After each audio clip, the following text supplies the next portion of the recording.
But the opportunities, believe it or not, are still all out there. They're waiting for somebody to capture them. And the interesting thing is, our view of these future options really hasn't changed. And the way of getting to that future also hasn't changed. So when we work with companies to identify these new businesses, new business opportunities, it's fascinating to me how often in one day they can double their strategic outlook just by looking at it differently. Now, the current reality is a strange one. And to me, it's almost like the Cambrian explosion of life. Now, I don't know if you remember, you probably won't. About 500 million years ago, about 97% of all life on this planet was exterminated. And in that period, in the millions of years after that, there was an absolute explosion of life. Almost every life form that we see today has its origins in that spot about 500 million years ago. And just like that analogy of 500 million years ago, today we see many, many life forms going out of business. Do you know that in the last 12 months, 500 banks have disappeared off the planet? 500. Now that to me is a kind of tsunami. But what's happening now is that there's this white space into which all sorts of new companies are emerging, mopping up the problem children called customers that are suddenly ditched. And it's fascinating how that's happening.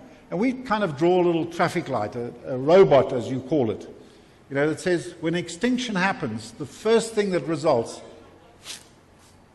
excuse me, let me go back to that, is white space.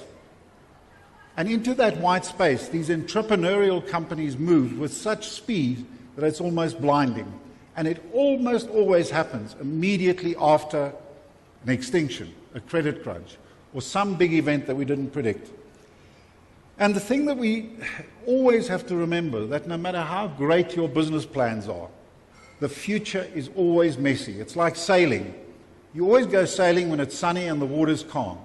But if you stay out there long enough, there's going to be a storm, a tsunami, or whatever. And to me, that's what business has to get ready for. And of course, those tsunamis, those storms, are not negative. They are just new opportunities to anybody who's not a market leader. So you have to look at them positively, and we'll come back to that. And the credit crunch was another one of those things, this credit tsunami. But if you told anybody beforehand, would they have believed you? You got the same question in the last presentation. Well, here's the ironic thing. Every Thursday, we publish something called a Mind Bullet. And I know a few of you are already subscribers. We published this one in May 2005 with a dateline of December 2007. And we said by December 2007, the credit situation in the United States would have reached such a point that there would be an implosion of the world's financial systems. So we got it wrong by 5 months. What do you think the typical reaction from the market leaders in these industries was? Grulke, you are crazy. This is not going to happen. This time it's different.